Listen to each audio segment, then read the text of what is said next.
पहलगाम वाक़ये की आड़ में काबिज़ भारती फ़ौज की कश्मीरियों के खिलाफ कार्रवाइयों में मज़ीद तेज़ी आ गई। ज़िला कुपवाड़ा में एक और कश्मीरी का मकान धमाका खेज़ मवाद से उड़ा दिया गया।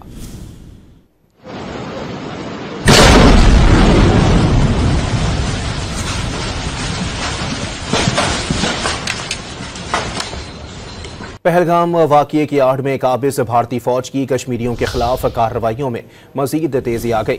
ज़िला कुपवाड़ा में एक और कश्मीरी का मकान धमाका खेज़ मवाद से उड़ा दिया गया।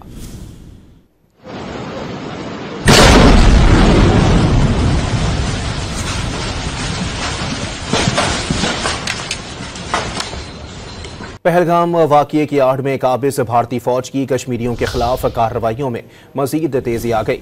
ज़िला कुपवाड़ा में एक और कश्मीरी का मकान धमाका खेज़ मवाद से उड़ा दिया गया।